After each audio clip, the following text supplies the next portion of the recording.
Dumb Husky and His White Cat Shizun is a BL novel. This is an audiobook made by fans for other fans. Disclaimer. Descriptive violence and triggers for sensitive content. If you don't like it, don't listen. Thank you. Remember, subscribe and click the bell to stay updated on all the new releases. Enjoy. Chapter 13. This Venerable One's Bride. Of course Chu Wanning had already noticed that without Ran's comment. The guests chattered cheerfully, but there was no way to tell where the voices came from.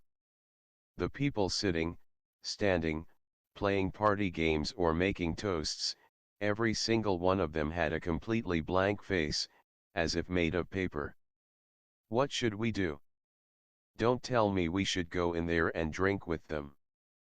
Chu Wanning did not laugh at Ran's bad attempt at a joke, and focused instead on the matter at hand, head lowered as he thought. Suddenly, scattered footsteps came from a distance away, and two long lines of people appeared out of the fog, moving in procession and heading slowly toward the manor. Chu Wanning and Ran moved reflexively to hide behind a large rock in the garden.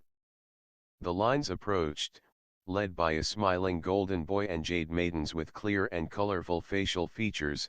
In the dim light of the night, they looked just like the little boy and girl paper dolls that were burned for the dead. They each held a red candle. The candles were as thick as their arms and decorated with a dragon and a phoenix intertwining, and gave off a strong scent of butterfly town's powder as they burned.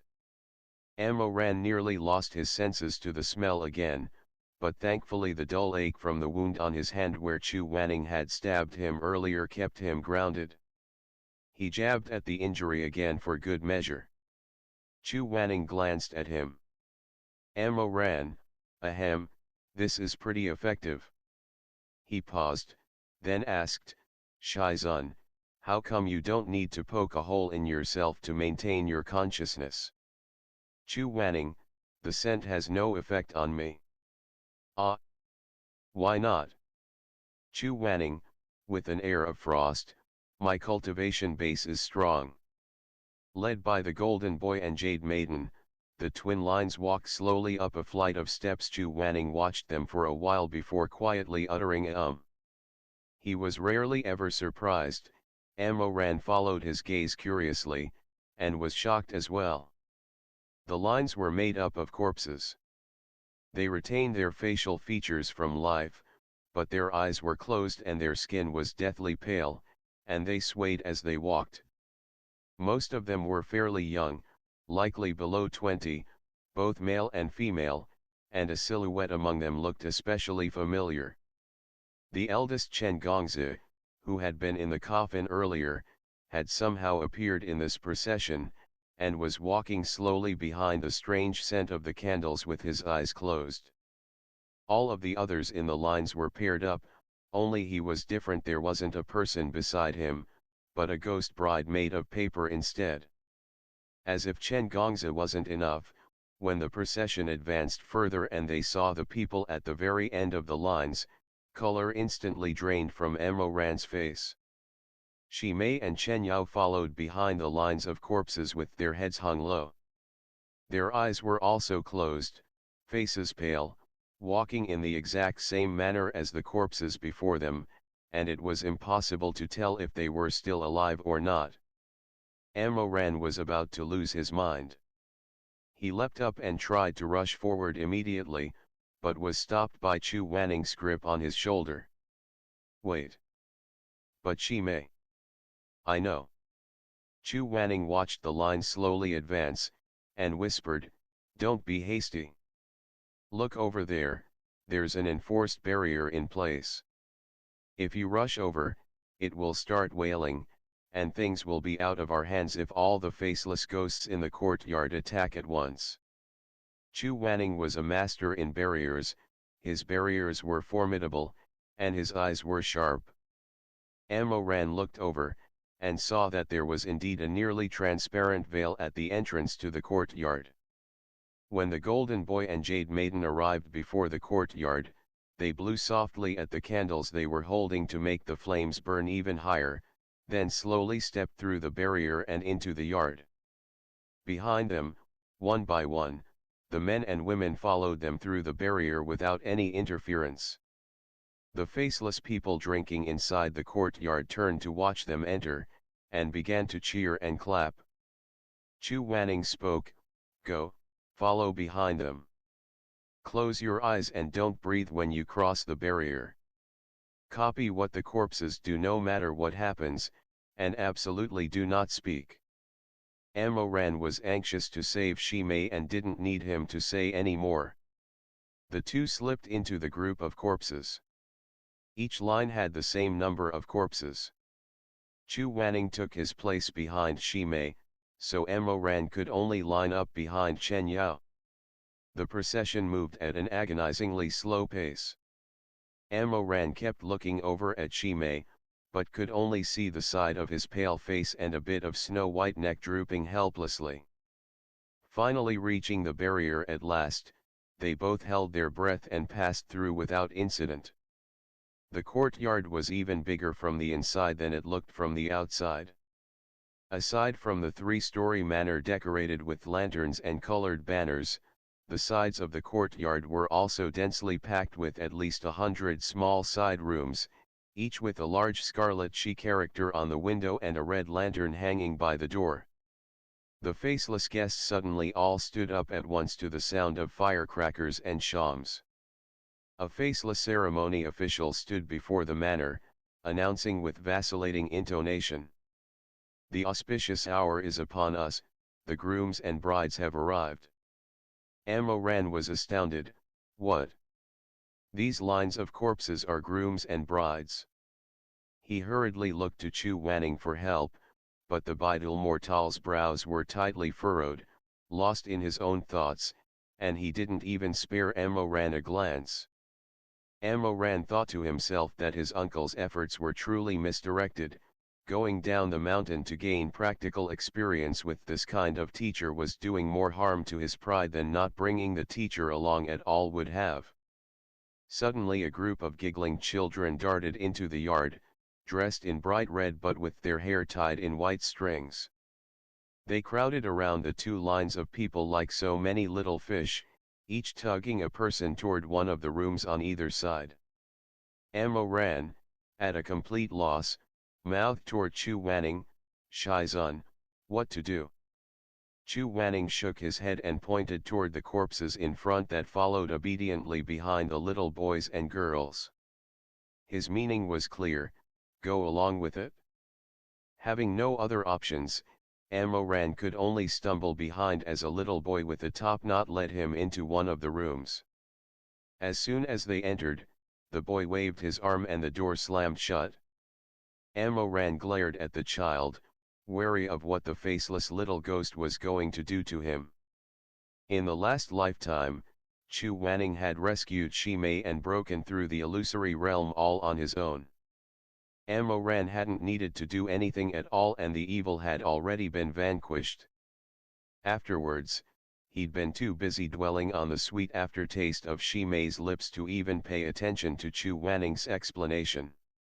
That's why, with the situation having turned out differently, he had no idea what to expect next, and could only brace himself for whatever might come. There was a dressing table in the room with a copper mirror, and a set of intricately embroidered black and red wedding clothes hanging neatly on a rack. The child patted the bench, gesturing for Amoran to go sit. Amoran observed that the ghosts here weren't too clever. Rather dumb, actually. As long as he didn't speak, they couldn't even tell the living from the dead.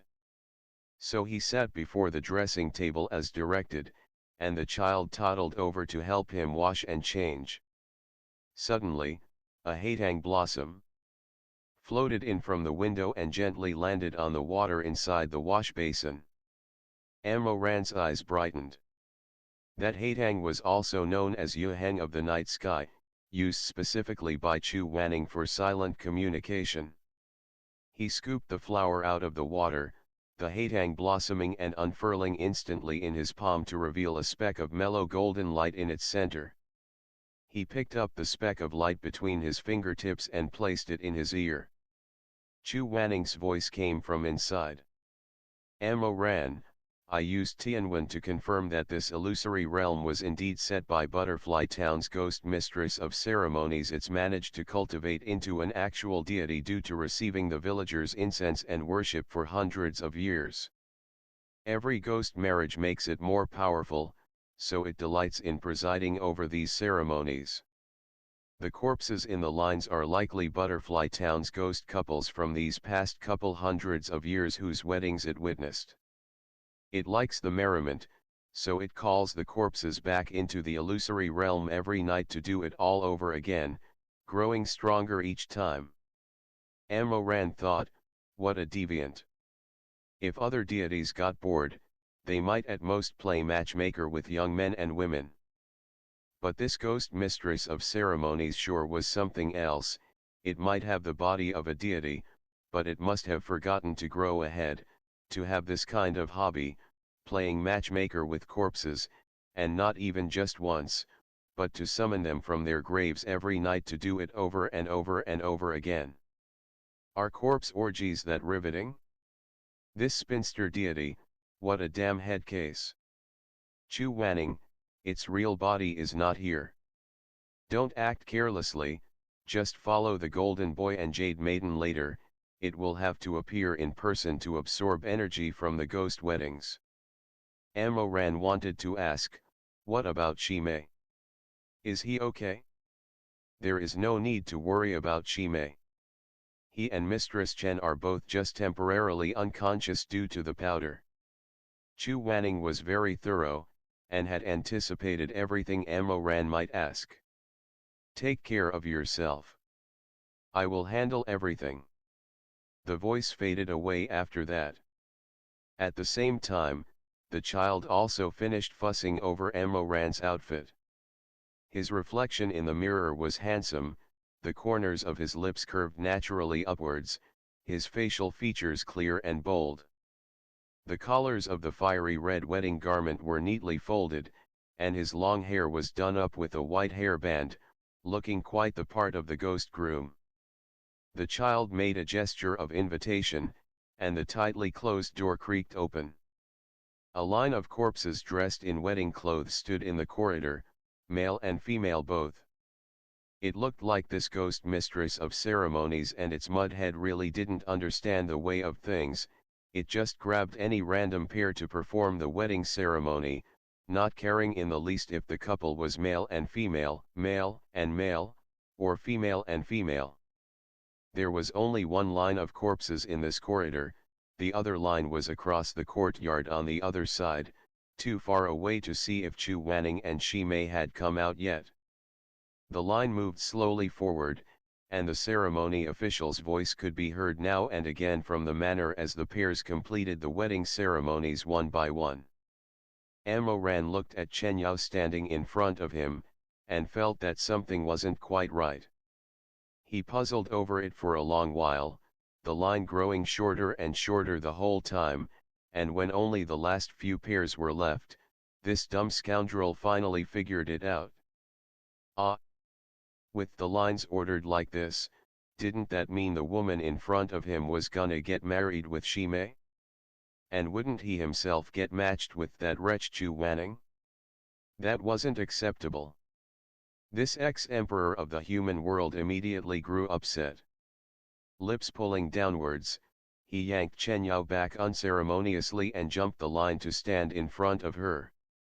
The child next to him was flabbergasted, but Amoran immediately lowered his head and made like a hanged ghost, drooping along with the other corpses.